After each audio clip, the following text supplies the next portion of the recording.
Y finalmente Pablo Salazar Carvajal, un exalumno mío en la Escuela de Lexicografía de la Universidad de la Real Academia Española, que me da mucho gusto recibir en esta mesa. Él es lexicógrafo, es abogado,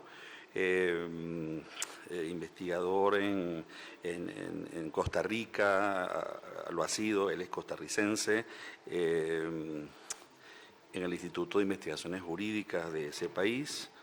Y bueno, no quiero decir más nada.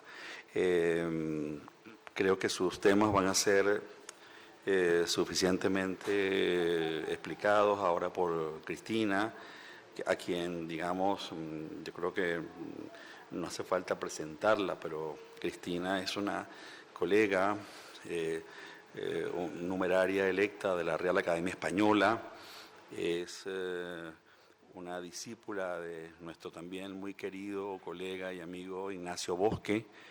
Yo lo que iba a decir antes, lo voy a decir igual, Cristina, es que Ignacio ha debido estar aquí, pero por razones personales, a última hora él no pudo y Cristina de manera muy gentil ocupa aquí su puesto, cosa que nos honra muchísimo porque Cristina esta mañana la escuchamos presentar la gramática, la nueva gramática de la lengua española.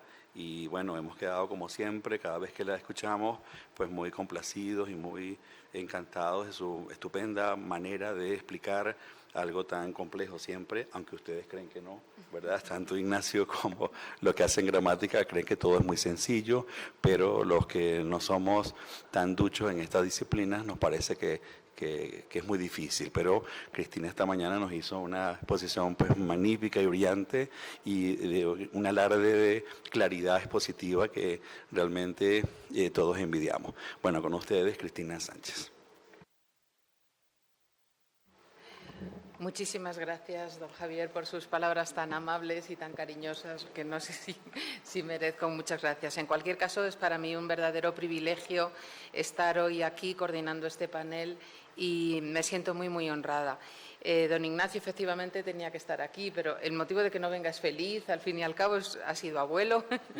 Entonces, yo me siento muy, muy honrada de estar aquí con estos colegas queridos y expertos en diversidad lingüística. Lo que voy a hacer es presentar muy brevemente el tema del panel, tal como en realidad lo definió don Ignacio Bosque en el resumen que mandó y que yo no he hecho más que desarrollar un poquito. Bueno, no descubro nada si digo que la lengua española es una y es diversa. Es una porque con ella nos entendemos los millones de hablantes que la utilizamos cada día, nos comunicamos eficazmente con ella y además, y lo que es muy importante, de ella nos servimos para acceder a un inmenso patrimonio cultural común, el que forman las obras literarias, científicas y humanísticas escritas en nuestra lengua. Pero claro, la lengua española, además de ser una, también es diversa. Y es diversa porque no en todos los lugares donde se habla se hace de la misma manera y porque incluso en el mismo lugar puede haber diferencias sociales, de registro. Estas divergencias dependen del modo de expresión, oral o escrito, y de la situación comunicativa, formal o informal, y del nivel cultural de los hablantes. La diversidad lingüística ocupa hoy un lugar central en el interés de los investigadores y en la curiosidad de los hablantes. En el interés de los investigadores porque el desarrollo de disciplinas como la dialectología, especialmente la dialectología más reciente, que no solo se ocupa de la variación léxica o de los acentos diversos con los que se pronuncia la lengua, sino también de la variación morfológica y sintáctica, pues esta nueva dialectología ha puesto el foco en los aspectos diferenciales y específicos de cada lugar. También la sociolingüística, que estudia las diferencias de habla según los niveles sociales o la formación, diversas variables como pueden ser el nivel cultural o el sexo o la clase social a la que se pertenece, etcétera.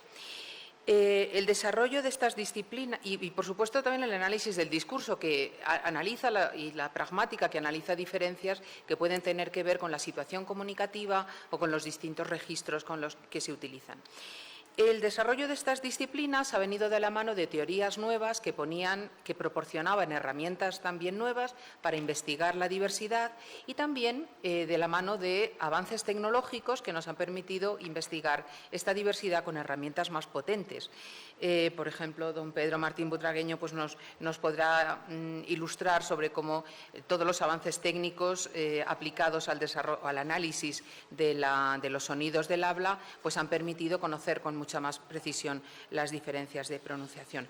Además, disponer de corpus potentes como los que se presentaban esta mañana en el panel, como el nuevo corpus ASALE y además todos los corpus académicos de los que disponemos, pues nos han ofrecido montones de datos que antes costaba mucho esfuerzo y tiempo recabar y que ahora tenemos disponibles apenas a un par de clics. Además de ser objeto del interés de los especialistas, la variación y la diversidad es objeto de la curiosidad y de la preocupación de los hablantes. Parece haberse producido una especie de cambio de paradigma porque se valora de distinta manera la diversidad, que ya no se juzga como algo indeseable, sino que es apreciada como el espejo de una comunidad cuyo verdadero valor consiste en la suma de las diferencias. Es decir, una comunidad que se reconoce, como decía al principio, como una y también como diversa. Sirva hoy como ejemplo de este cambio de paradigma pues el estudio de las variedades en contacto entre comunidades que hablan lenguas distintas. En otras épocas, los fenómenos de interferencia resultantes del contacto lingüístico se podían considerar como aberraciones indeseadas y, sin embargo, hoy se valoran de otra manera como el testimonio de sociedades ricas y complejas cuyos individuos no pueden evitar mezclar sus lenguas al mismo tiempo que mezclan sus vidas, ¿no? La integración de la diversidad de la lengua en las obras académicas podríamos decir que se ha incrementado exponencialmente desde que hace 25 años se decidiera abordar la elaboración de las obras académicas como obras auténticamente panhispánicas. La primera obra panhispánica, lo escuchamos esta mañana, fue el Diccionario Panhispánico de Dudas y después la nueva gramática de la lengua española se decidió elaborarla conjuntamente por todas las academias con su ponente don Ignacio a la cabeza, pero se trabajó en el texto por todas las comisiones de gramática. En la nueva edición de la nueva gramática, como quizá pudieron escuchar esta mañana y no me voy a detener más en ello, pues se han recabado informes de todas las academias para poder ser más precisos en la descripción y en la localización de todas las posibles variantes que existen y que han de ser recogidas en la obra. Además, la diversidad lingüística es consustancial a la idea de norma, entendida como el conjunto de preferencias lingüísticas vigentes en una comunidad de hablantes y adoptada por consenso implícito entre sus miembros y convertidas en modelos de buen uso, tal como define el Diccionario Panhispánico de Dudas en su página 21. Como se indica en el prólogo de esta obra, por ser una lengua supranacional, el español constituye en realidad un conjunto de normas diversas que comparten, no obstante, una amplia base común, la que se manifiesta en la lengua culta de nivel formal. De tal manera que el conocimiento de las distintas variedades lingüísticas nos puede hacer reconsiderar el concepto de norma y, además, con ello, modificar también la manera en que este concepto de norma y las valoraciones normativas aparecen en las obras académicas. Las consideraciones que acabo de presentar de forma muy sucinta sobre la inclusión de la diversidad lingüística en los volúmenes de morfología y sintaxis, en realidad en todas las obras académicas, en el Diccionario Panhispánico de Dudas, en la fonética y la fonología, en el diccionario, etcétera. Además así como la forma de trabajar de manera solidaria y colaborativa entre todas las academias de ASALE en la preparación de estas obras, se extiende a otras obras académicas, ¿no? Como vamos a tener inmediatamente ocasión de escuchar en las presentaciones de los especialistas que nos acompañan.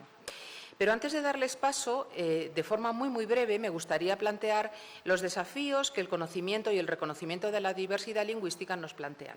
Estos desafíos desarrollan las preguntas, los que le conocen saben que no miento, al doctor Ignacio Bosque le gusta plantear siempre las preguntas correctas y más conspicuas, más interesantes en cada momento. Pues estos desafíos se pueden plantear en forma de preguntas. El primer desafío atañe a la propia labor de las academias. Es incuestionable la extraordinaria aportación que las obras panhispánicas hacen al conocimiento de la diversidad lingüística y queda también fuera de toda duda de que la manera de trabajar utilizada hasta ahora ha resultado eficaz y fructífera. Cabe plantearse, sin embargo, algunas interrogantes sobre lo que nos quedaría por hacer. Por ejemplo, ¿cómo podemos mejorar la presencia de la variación en futuras ediciones de las obras académicas? ¿O cuáles pueden o deben ser los siguientes retos que afrontemos desde este punto de vista? Y aún podría irse más allá. ¿Qué nuevas obras podríamos imaginar que nos sirvan a la unidad de la lengua, partiendo del conocimiento y el reconocimiento de su diversidad? El segundo desafío, que no es menor, tiene que ver con la educación. El cambio de actitud hacia la diversidad lingüística en todas sus manifestaciones y el respeto hacia ella es, sin duda, el signo de nuestro tiempo. Cabe preguntarse, por tanto, en qué medida este respeto se aplica a las variedades lingüísticas y cómo repercute en la política educativa, en particular en la lengua que se enseña en la escuela y a los efectos del contacto de lenguas en la educación. Por lo que respecta a la lengua que se enseña en la escuela, parecería deseable lograr un equilibrio entre el respeto y la consideración hacia las variedades propias de los aprendices, por una parte, y por otra, la necesidad de ofrecerles una formación que les sirva para enfrentarse con garantías a las dificultades de la vida social y laboral. Es decir, tendríamos que enseñarles el español estándar, culto, que es aquel que les va a permitir, con todas las garantías, desarrollarse y desempeñarse en su vida profesional y laboral. Lo segundo requiere enseñar la expresión culta formal, es decir, el español estándar. Esta labor, sin embargo, esta enseñanza del español estándar, que es la que configura la norma y el código compartido,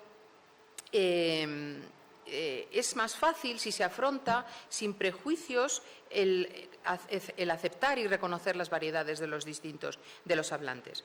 Identificar las variedades propias de los hablantes y reconocer su propia dignidad al tiempo que se les da herramientas para manejar adecuadamente los diversos registros de uso sería, sin duda, un objetivo deseable al que podríamos aspirar.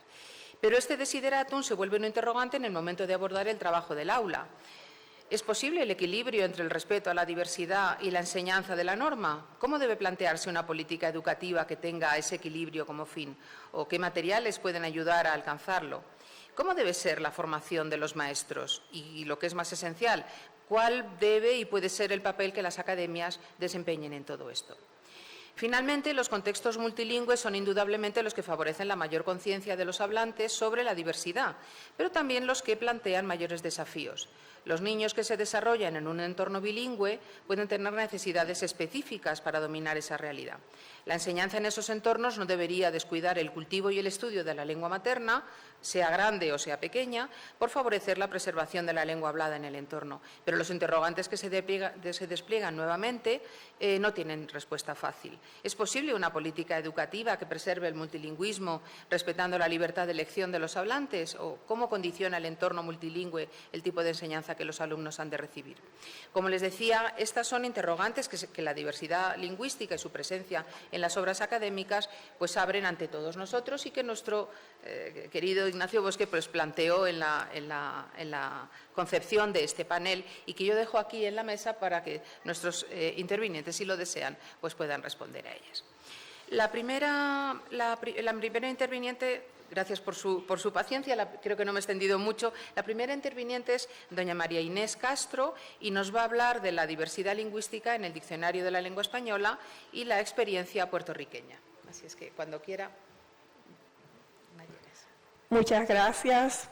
Me siento muy honrada de haber sido invitada a participar de este panel y lo hago con gran alegría porque está muy cerca de mi corazón el trabajo que he estado haciendo con la revisión de puertorriqueñismos en el Diccionario de la Lengua Española. Lo he titulado La diversidad lingüística en el Diccionario de la Lengua Española, la experiencia puertorriqueña. Vamos a ver cómo ve Mami pasando la laminilla. Muy bien.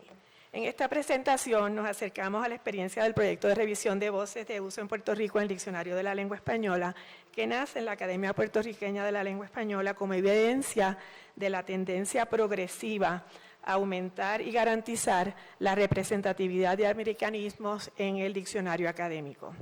Antes de explicar en qué consiste el proyecto, permítanme presentarles muy someramente algunos datos sobre la presencia del español de América y Puerto Rico en ediciones previas del DLE.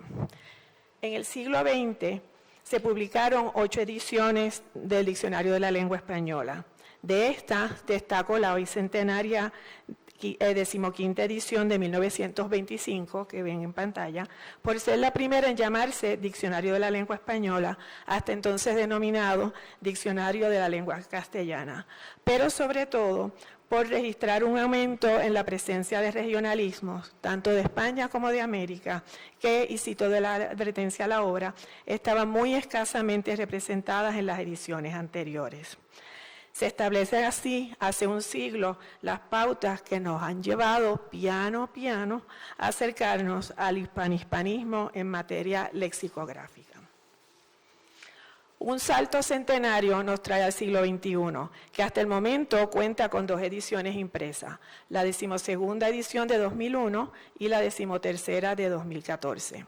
La primera de estas cuenta con una planta renovada que duplicó con creces la presencia del español de América respecto a las ediciones del pasado siglo. Supera las 28.000 marcas, tanto si consideramos la cantidad de artículos y acepciones como las marcas regionales. Con ello, como bien indica el preámbulo de la edición de 2001, y cito, nos situamos en el camino correcto para conseguir un diccionario verdaderamente panhispánico, reflejo no solo del español peninsular, sino también de todo el mundo hispanohablante. Con la 23ª edición de 2014, edición conmemorativa del tricentenario de la RAE, se marca otro de los hitos en la historia de los diccionarios académicos. En esta ocasión se ha rebautizado como DLE, el diccionario que tradicionalmente ha sido apodado como DRAE. La nueva sigla recoge con mayor fidelidad el espíritu expresado desde la edición de 1925 en cuanto a que el diccionario académico sea inclusivo de las variedades peninsulares y americanas del español. En lo que respecta específicamente a las acepciones, la edición de 2014 contiene 18.749 acepciones americanas. Según la investigación realizada por Navarro Carrasco, los americanismos en la Academia Española, esto representa un incremento de 130,9% respecto a la edición de 1992, que tenía apenas 8.120 acepciones americanas. Es justo hacer la salvedad sobre la dificultad para lograr una cuantificación certera sobre la cantidad de americanismos, pues en muchas ocasiones la referencia al uso en América está articulado en la definición y no necesariamente como una marca regional. En lo que respecta a Puerto Rico, la 13ª edición impresa del DLE recoge 663 acepciones con marca de Puerto Rico, con lo que casi duplica las 373 documentadas en la edición de 2001. Representa un aumento de 56%. Hay que considerar que la marca Antillas, en la cual evidentemente también está incluido Puerto Rico, no se considera en estos cálculos. Indiscutiblemente, piano a piano, nos vamos acercando a un verdadero panhispanismo en materia lexicográfica. Consciente de la advertencia que se presenta en la 15ª edición relacionada al objetivo trazado desde aquel entonces de ampliar la representatividad dialectal de otras regiones hispanohablantes, desde 2017-2018 me he dado a la tarea de identificar y documentar usos puertorriqueños para proponer enmiendas y adiciones al DLE.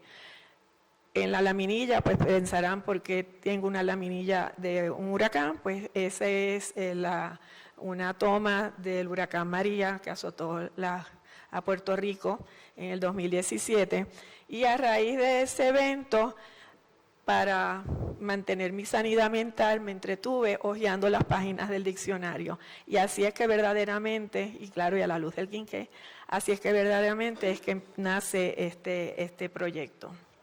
Expongo a grandes rasgos el proceso diseñado para la solicitud de enmiendas y adiciones, así como los resultados obtenidos hasta el momento en el proyecto que titulo Revisión de voces de uso en Puerto Rico en el Diccionario de la Lengua Española. El primer paso ha consistido en revisar cada entrada de la letra bajo investigación a partir de la 13ª edición del DLE para identificar lo siguiente. Si debe solicitarse añadir la marca diatópica de Puerto Rico a alguna voz que tenga otras marcas regionales. Si alguna de las entradas requiere que se solicite una nueva acepción para dar cuenta del uso que se le da a dicha voz en Puerto Rico y detectar puertorriqueñismos ausentes en el diccionario académico. Empecé por la letra J, por ser más breve, hasta completar la revisión letra por letra del diccionario hasta llegar a la letra C, para luego continuar en marcha regresiva de la G en dirección a la A. Empezar por las letras más breves facilitó afinar la metodología, además de que da la sensación de meta alcanzada. Eso anima a continuar la investigación. Una vez se registraron todas las voces en una tabla Excel, se verifica en la versión electrónica más reciente si no ha habido cambios que afecten la palabra en cuestión, para luego proceder a documentar su uso en Puerto Rico y la posterior solicitud de enmiendas o adiciones. Se documenta la voz en 3 grandes grupos de obras. Obras lexicográficas de Puerto Rico, ahí enumero algunas de ellas, bases de datos como el CREA, el CORPE, y publicaciones de todo tipo escritas por puertorriqueños en Puerto Rico, preferiblemente en el siglo XXI. Evidenciados al menos 3 contextos de uso en obras no lexicográficas, procedemos, en el caso de las nuevas acepciones y nuevas entradas, a proponer una definición. Entre marzo de 2021 y junio de 2024, vamos a ver.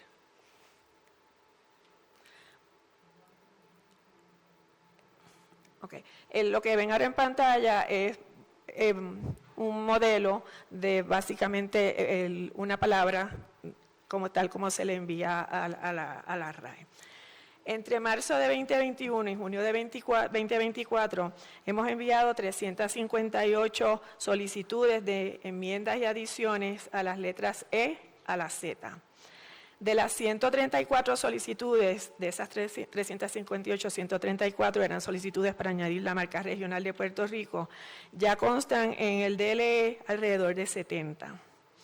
Hemos solicitado la inclusión de alrededor de 80 nuevas acepciones y de 115 entradas nuevas, además de cerca de 30 solicitudes de enmiendas a acepciones existentes, entre las que destaco la palabra sato, para referirse al perro o al gato que no es de raza, o tormenta platanera en lugar de viento platanero, que era lo que constaba en el diccionario con marca de Puerto Rico, pero en realidad lo que se usa es tormenta platanera y ya consta en el DLE. Entre las nuevas entradas solicitadas, incorporadas ya, destaco la palabra perreo y perrear, que por razones evidentes no lleva marca de Puerto Rico, pero sí fue solicitada.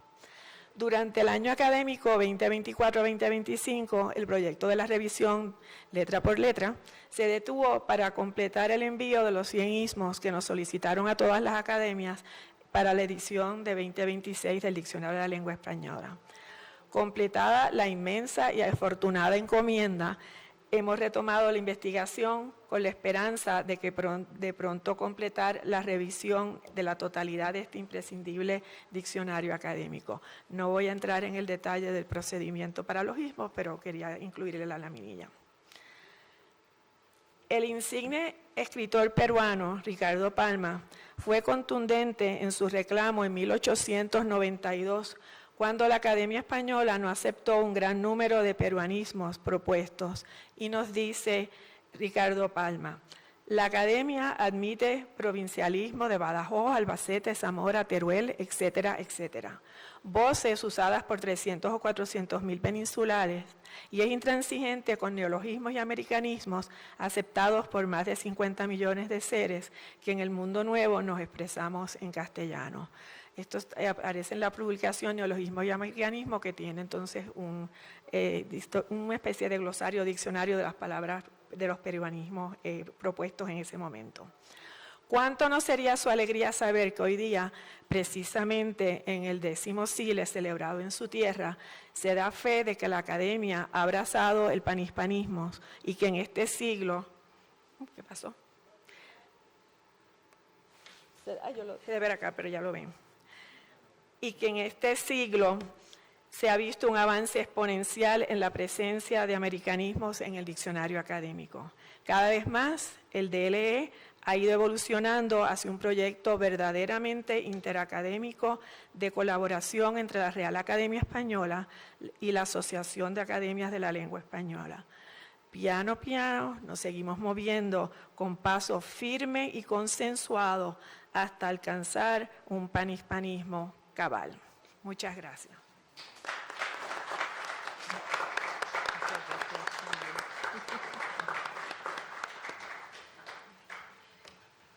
Muchas gracias, María Inés.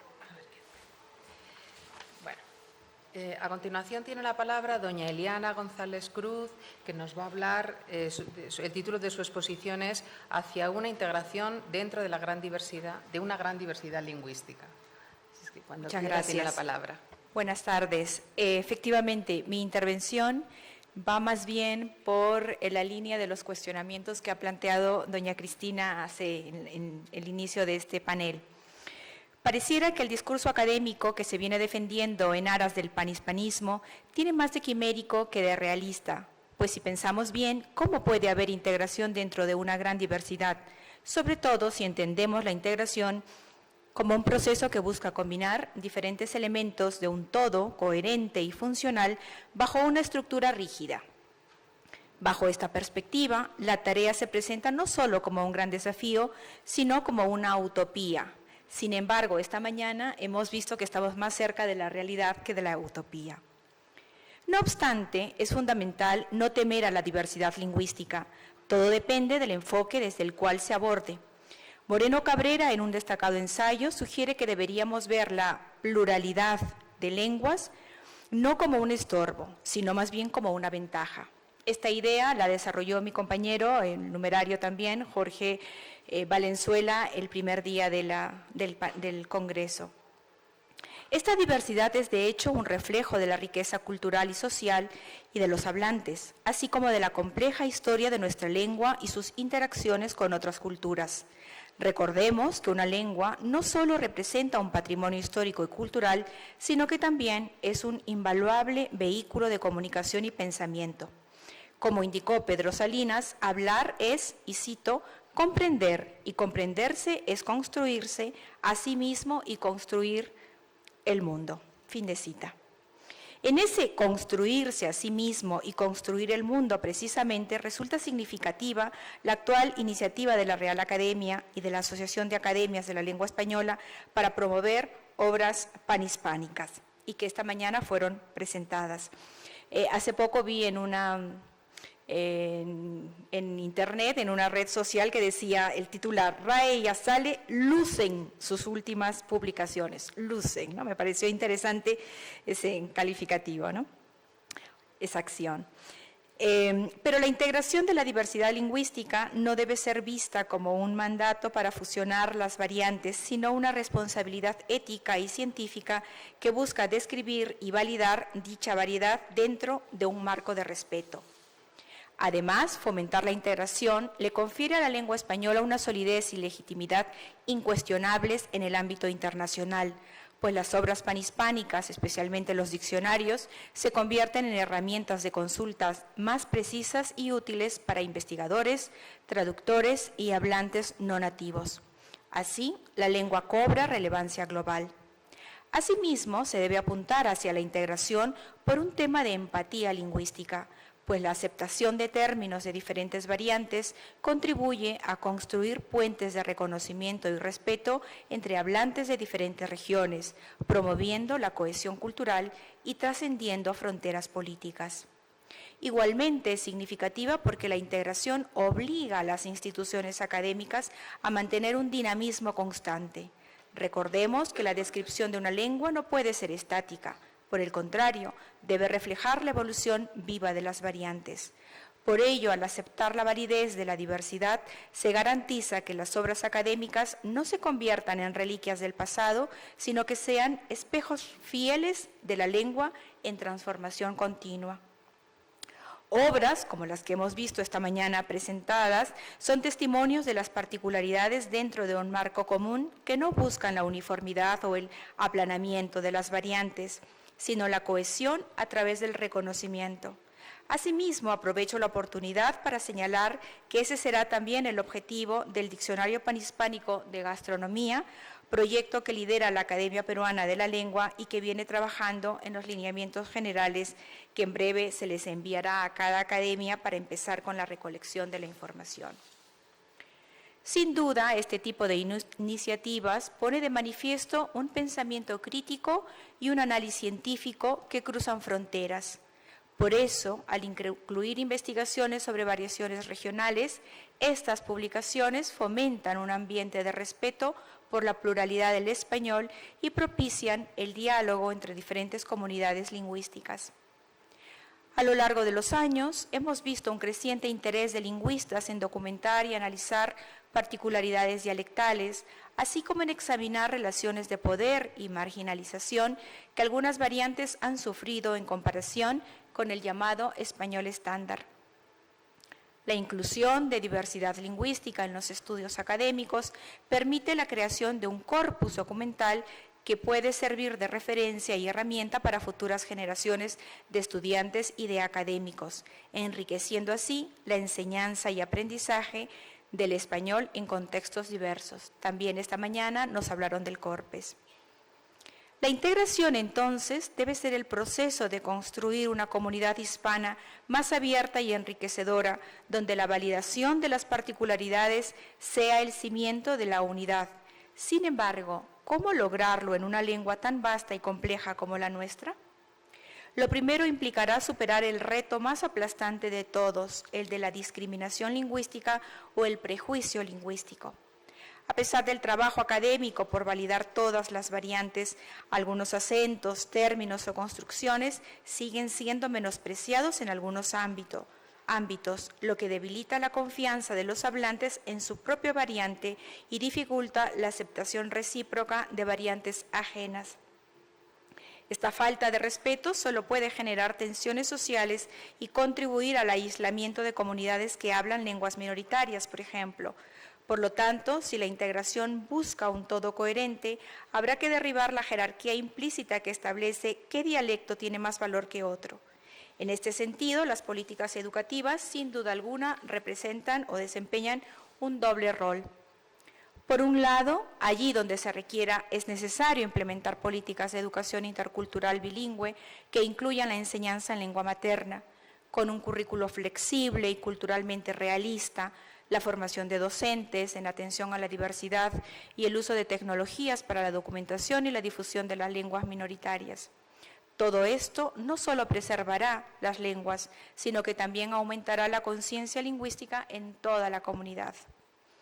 Por otro lado, dado que la lengua es un componente esencial de la identidad cultural, es crucial fomentar la creación y difusión de obras artísticas y no artísticas en todos los niveles, nacional, regional y local.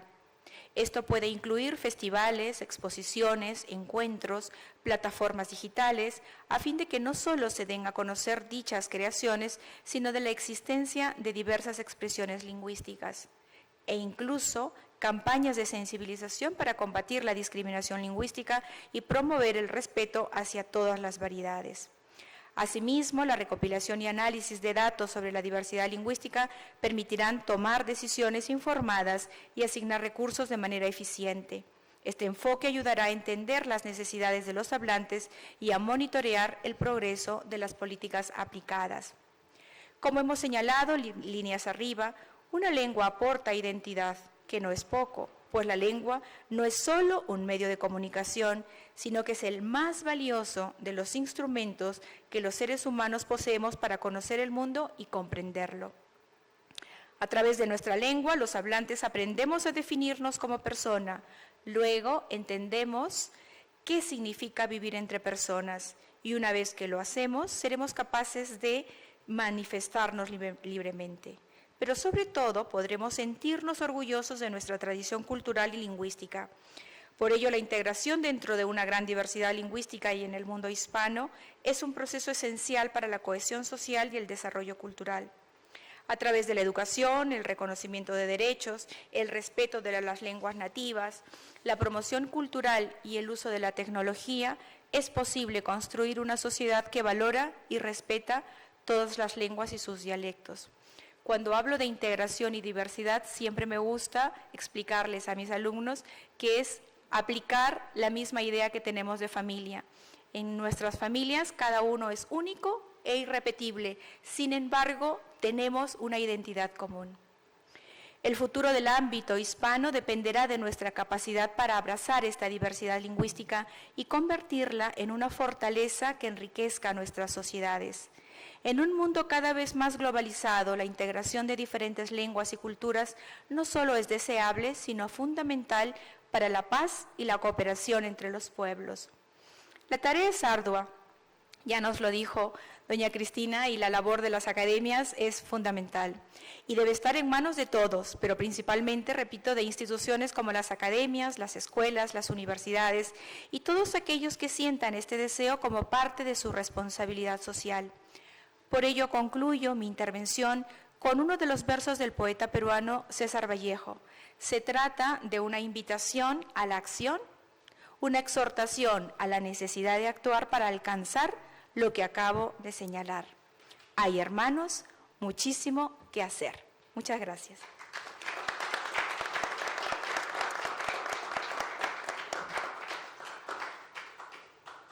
Muchas gracias, doña Eliana. Muchas gracias por su presentación. Doy la palabra a continuación a don Pedro Martín Butragueño, que nos va a hablar de...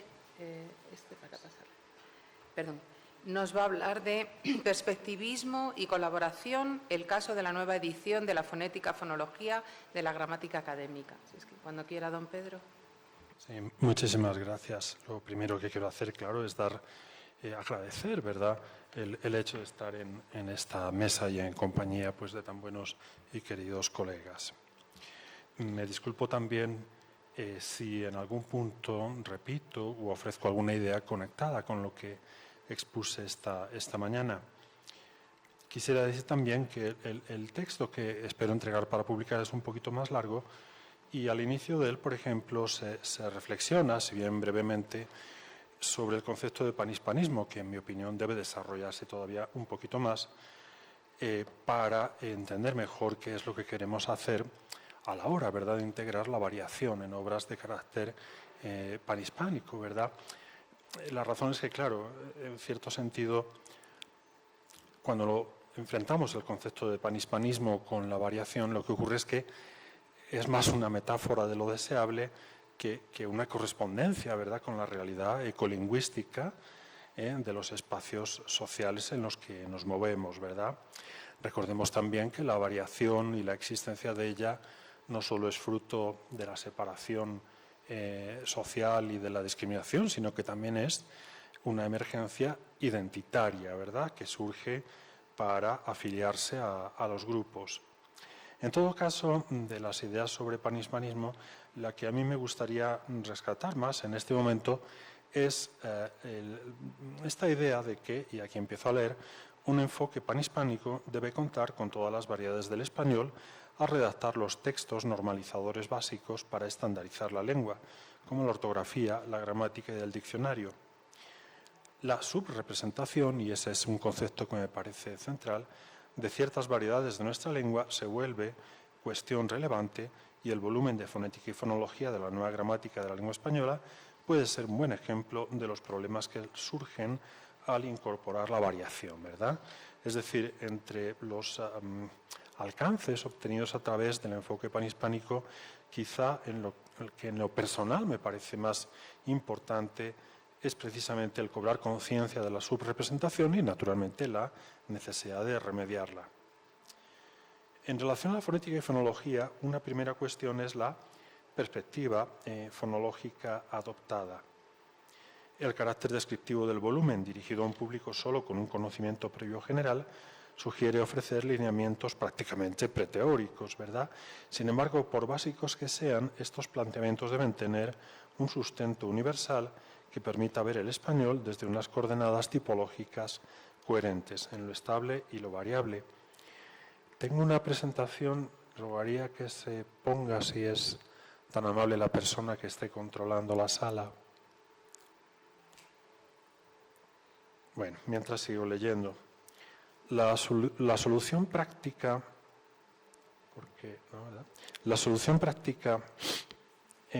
para dar cuenta de este sustento universal en lo particular, ahí está, sí, gracias, ha sido aceptar la idea de un sistema de rasgos fonológicos y niveles prosódicos jerarquizados de forma métrico-autosegmental, como están viendo en la imagen, ¿verdad?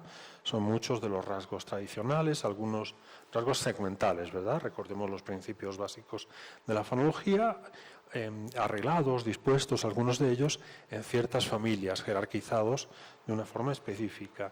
Dado que estas son representaciones que aspiran a ser universales, el español es un caso particular, pero que encaja en este esquema universal, y a su vez los casos de variación fonética específica van a encajar también en este esquema general, ¿verdad?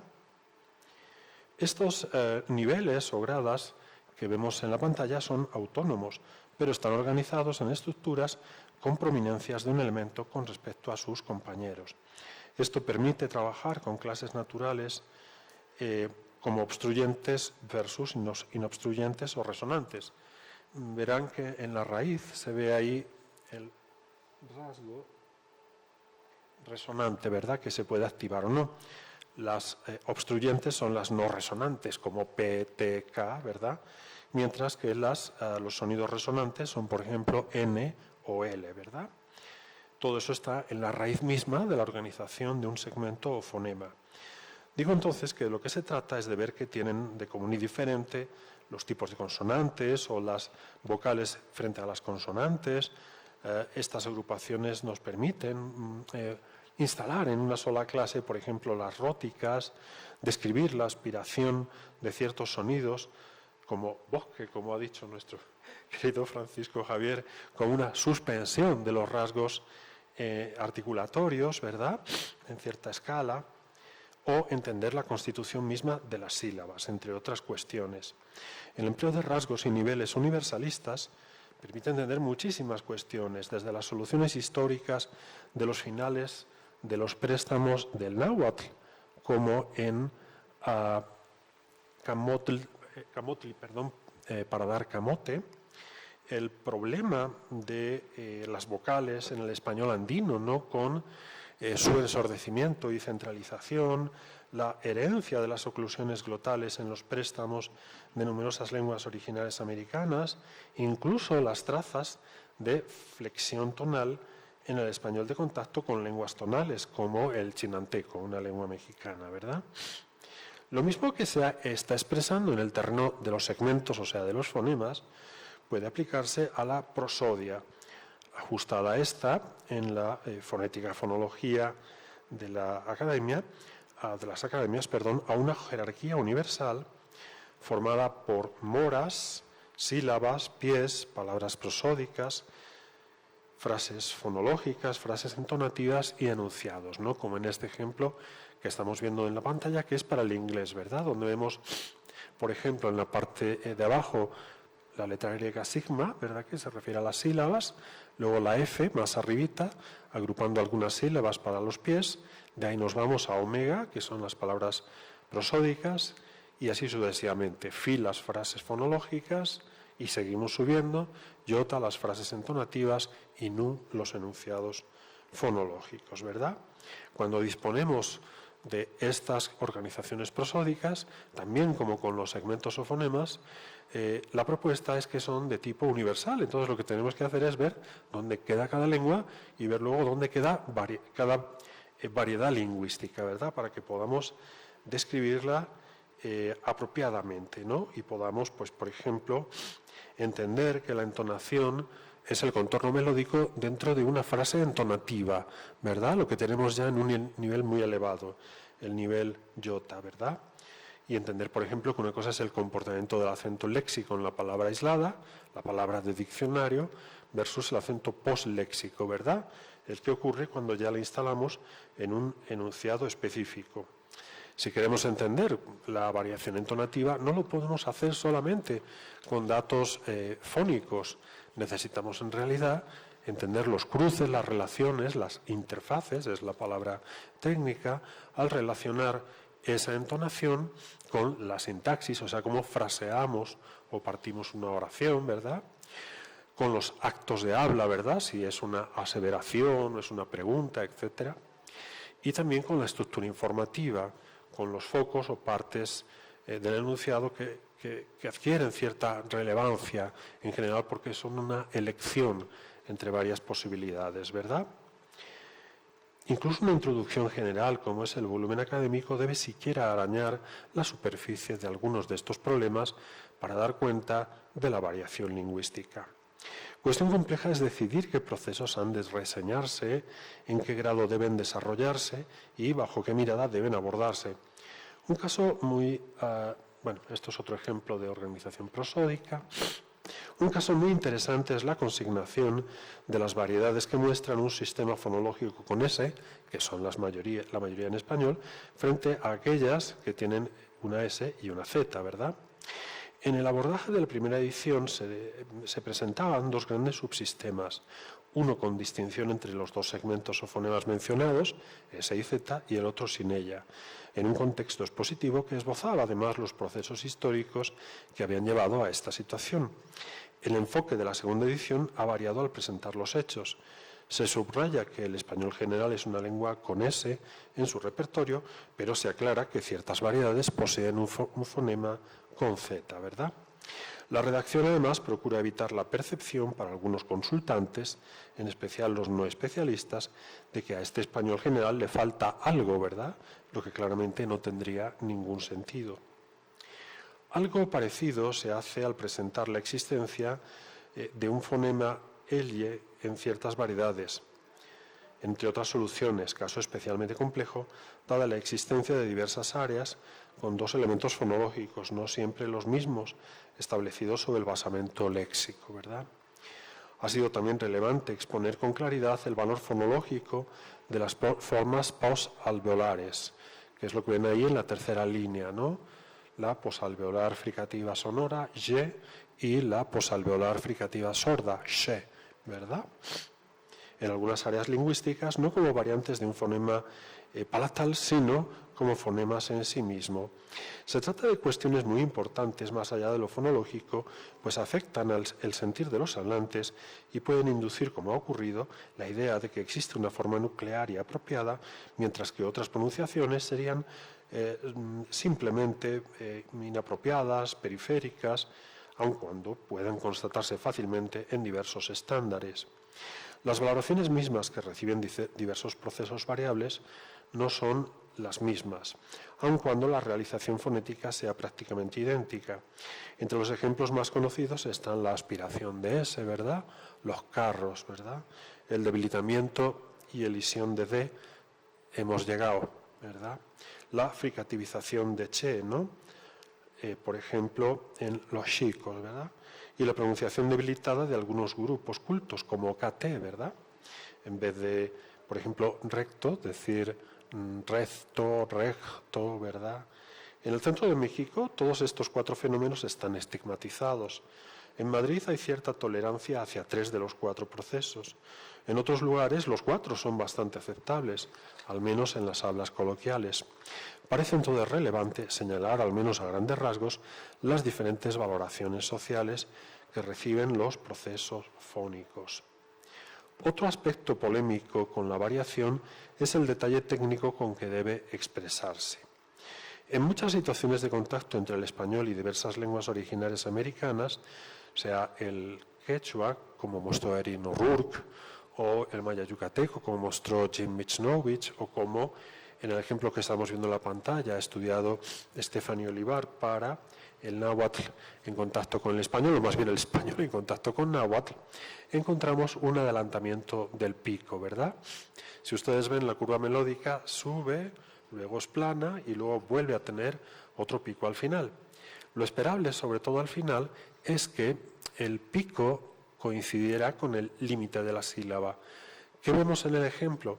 Que ese pico tonal está ligeramente adelantado, de forma que va a sonar, como yo bromeaba con esta antigua alumna, como ya llegó la del prealineamiento. Ese prealineamiento, ¿verdad?, ese adelantamiento del pico tonal y que está fuertemente estigmatizado en realidad. Podría parecer que unos milisegundos de más o de menos son intrascendentes, porque son unos milisegundos, pero no es el caso. Son sumamente trascendentes en términos sociales, así que es necesario referirse a los matices técnicos necesarios, igual que en este ejemplo ocurre en muchos otros.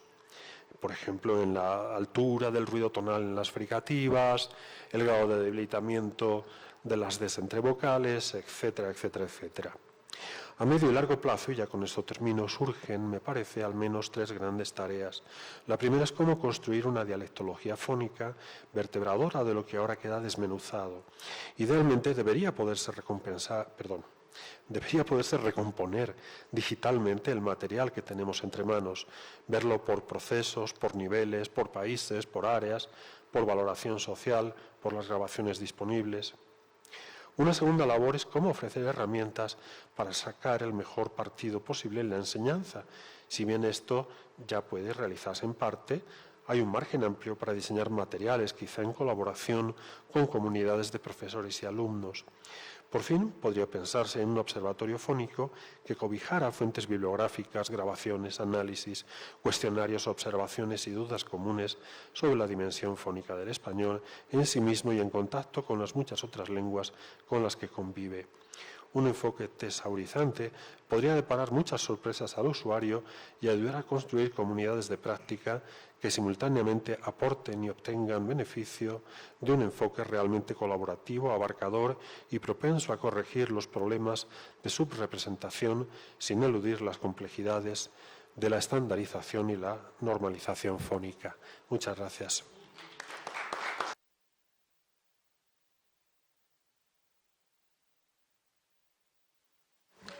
Muchas gracias, don Pedro. Pasamos entonces la palabra a don Pablo Salazar Carvajal, que nos va a hablar del Diccionario Panhispánico del Español Jurídico. Es que cuando quiera tiene la palabra. Buenas tardes. Siguiendo las palabras de don Pedro, es muy lindo estar en una mesa en donde haya diferentes acentos y podría decirse que es hasta poético. Señoras y señores de la mesa y del salón, antes de empezar, muy breve, quiero agradecer a don Santiago Muñoz Machado, porque sin él la lexicografía jurídica de Costa Rica estaría pasos, pero muchos, atrás. Trabajo en el Instituto de Investigaciones Jurídicas de la Universidad de Costa Rica y en la Sala Primera del Poder Judicial. Sé lo que agradezco cuando digo que le estoy agradeciendo. Comienzo. El lenguaje jurídico técnico, como casi todos, puede tener igualdades en significantes y divergencias en el significado. ¿Cómo entendemos la diversidad lingüística? El español no es un código uniforme, es un dialecto de diversidades. Apresuremos un concepto. Podemos entender diversidad lingüística en esta exposición como la diferencia, distinción o variedades en lo relativo al lenguaje, como sistema para comunicar conceptos, o la lengua como sistema de comunicación verbal en un ámbito legal reglamentario o en general normativo. Y puestos a decir variedades, decimos variedades diacrónicas, diatópicas, diafásicas y diastráticas, todas ellas adaptables al discurso del derecho y viceversa. La diversidad lingüística en el uso jurídico del español no se da entre países, sino también dentro de ellos, entre jurisdicciones, entre tribunales e incluso entre los jueces de un mismo despacho. Ahí va el entorno político, la realidad económica y hasta las creencias religiosas del juez. Muy breve. No creo yo que exista un lenguaje jurídico. Para mí lo que hay, y es la base de estas letras, hay una utilización jurídica del español. Parecería bizantinismo, pero no lo es y en otra ocasión podríamos conversarlo. ¿Y la integración? Ahora bien, si existe una diversidad en cuestiones de lengua o lenguaje, ¿por qué, para qué en el ámbito jurídico es necesaria una integración? Para responder, puede afirmarse que el mundo de los estrados no funcionaría. En realidad, nada lo haría, sin una comunicación que posea un grado suficiente de claridad y eficacia. Las ideas, la exégesis e incluso las emociones no podrían concretarse en un fallo ni ejecutarse si no ha habido comprensión de los alegatos. Para captar el matiz de una defensa o la contundencia de un argumento, es necesario transitar, no por una unificación plena de significados, pero sí por una articulación que permita comprender las tesis que se exponen. De esto, el corolario de que exista la necesidad de integrar contextos, la pretensión de una fusión lingüística y las consecuencias prácticas de ella. Agregado el párrafo anterior, para efectos de esta exposición, entenderemos integración lingüística, el completamiento de un significado, o al menos acercarse lo más posible a ello, y a partir de la semántica, significado del discurso, la sintaxis, orden del discurso, y sobre todo a la pragmática, contexto e intención del discurso. Y esto atravesado por una cosa que se ha mencionado muchísimo en este congreso, que es el lenguaje claro, específicamente el lenguaje jurídico claro. Y ya que hablamos de lenguaje claro, entenderemos por ello un estilo comunicativo que priorice la comprensión en la escritura y en el aula sobre la exposición técnica académica. Dicho esto, ¿para quién debe ser claro el lenguaje jurídico? ¿Para los operadores del sistema judicial? ¿Para las partes? ¿Para la prensa? ¿Para la ciudadanía en general? La respuesta condiciona los alcances de la integración de una obra panhispánica, y la contestación a riesgo estará condicionada por el auditorio de ese momento. Surge la pragmática como instrumento útil. Aquí vemos la pragmática como una disciplina que estudia el lenguaje en su relación con los hablantes, así como los enunciados que esos profieren, y las diversas circunstancias que concurren en la comunicación. Y así, citada la pragmática, cuando proponemos un término o una definición, damos con otras posibilidades que podrían tomarse en cuenta, más allá de la semántica y la sintaxis. ¿En cuál contexto comunicativo pensamos? ¿Con cuál intención? ¿En cuál jurisdicción? ¿Bajo cuál interpretación doctrinaria? Entonces nos vemos obligados a renunciar al ideal, platónico por sí, de definiciones absolutas, y hemos de optar por una explicación contextual. La propuesta. Parto de que definir es explicar contextos. Repito, definir es explicar contextos. O ampliar contornos en su acepción lexicográfica.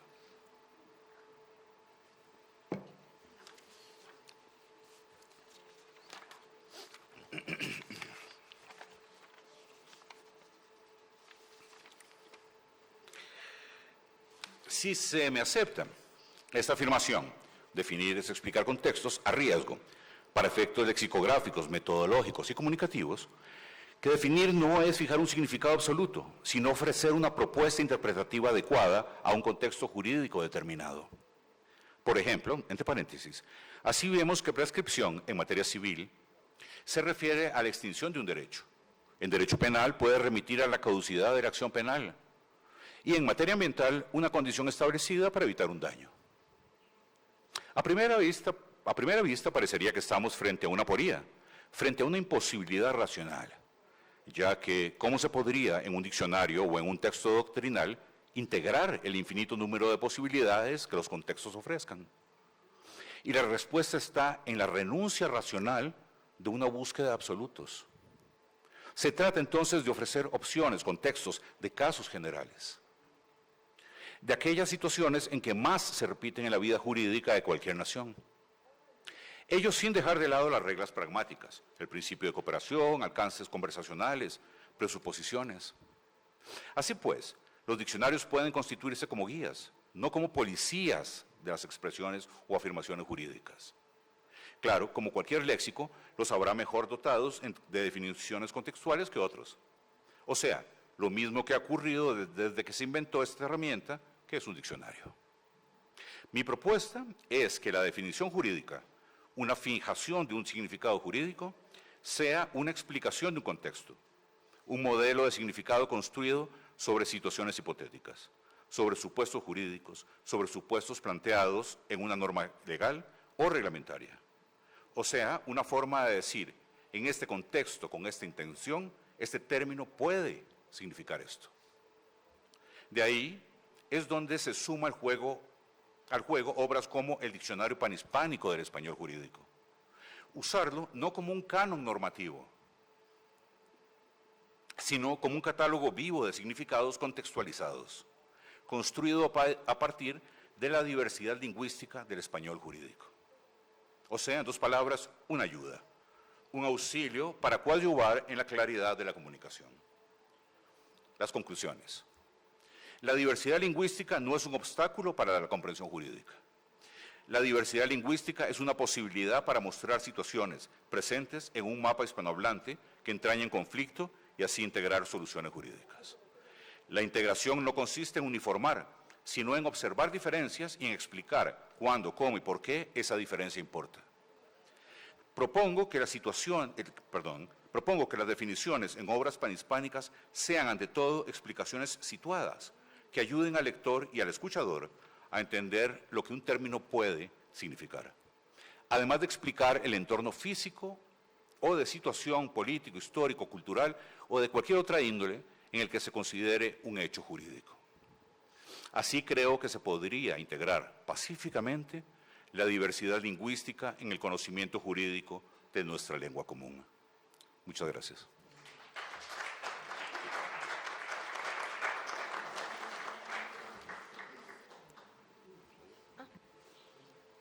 Bueno, damos las gracias a los 4 magníficos ponentes que hemos tenido hoy y abrimos un pequeño espacio para preguntas, si las hubiera, del público.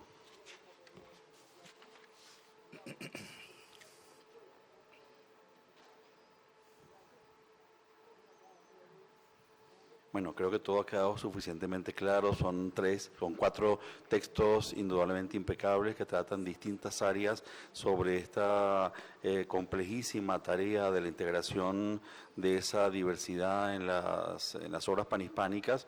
No quiero, digamos, llover sobre mojado, pero esta mañana y todos estos días hemos escuchado varias intervenciones donde ha quedado quizá claro que desde la Asociación de Academias de Lengua Española, la Real Academia, todas las academias que componen nuestra institución, hacemos enormes esfuerzos por tratar de que las obras panhispánicas lo cumplan, no sean solamente un eslogan que se repite una y otra vez, sino que realmente lo sean en las diversas fases que supone la investigación sobre el panhispanismo, que son muy complejas, desde aspectos puramente administrativos hasta aspectos descriptivos y de divulgación. Creo que obviamente no hemos alcanzado, y creo que los 4 coinciden en eso, los 5, todos coincidimos en eso, que no hemos llegado al momento deseado, al nivel deseado de reflejo del panhispanismo en nuestros trabajos, pero creo que los esfuerzos realizados hasta este momento son loables y que las próximas décadas tendrán que seguir avanzando en esta dirección. Bueno, les agradezco muchísimo a todos el haber estado con nosotros esta tarde, en este rato, y por supuesto agradecemos la estupenda oportunidad que nos ha dado este Congreso a todos los que estamos en esta mesa para poder hacer algún aporte en la dirección que queremos, que es la de alcanzar obras de descripción de nuestra lengua, es decir, diccionarios, gramáticas, ortografías, etcétera, en donde nos veamos reflejados de manera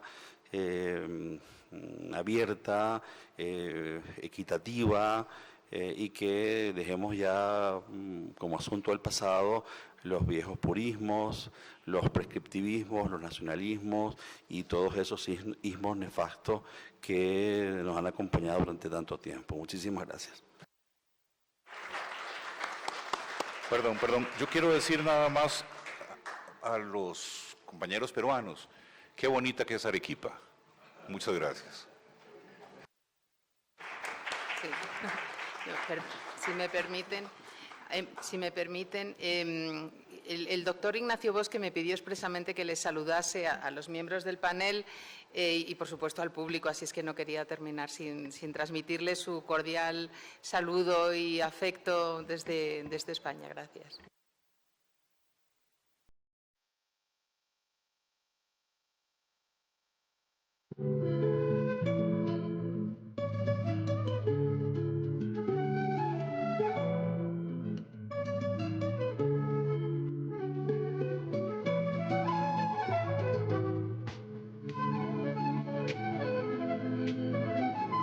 La reforma del gobierno virreinal. Pluma, tintero, hojas, un rosario y un hombre de vestimenta inca concentrado en su escritura. Simbolizan el mestizaje y la interculturalidad, que son uno de los ejes del Congreso Internacional de la Lengua Española de Arequipa, CILE Arequipa.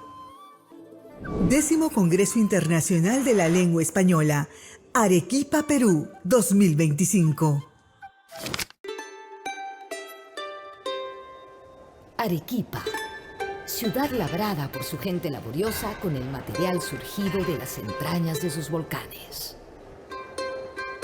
Ciudad de arraigadas tradiciones y protagonismo cívico en la historia del Perú.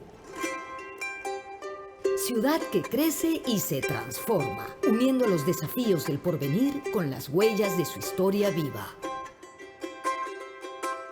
Por primera vez, esta ciudad, ejemplo de integración creativa entre culturas, será el escenario para reflexionar sobre el patrimonio y los retos de nuestro idioma común. La lengua española.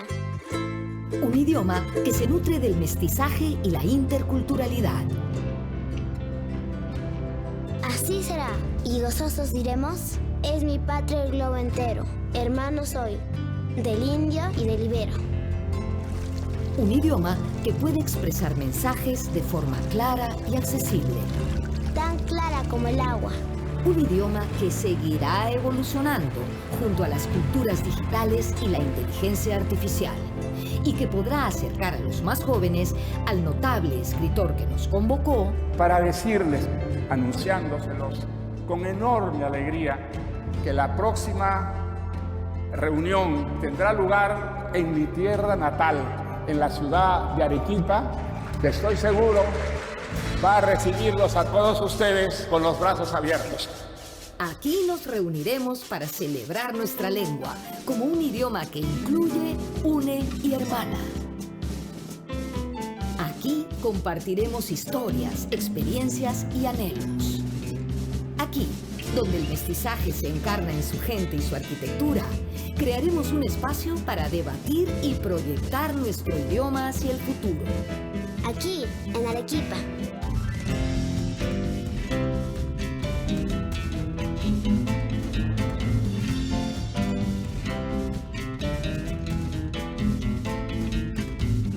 Décimo Congreso Internacional de la Lengua Española. Arequipa, Perú, 2025.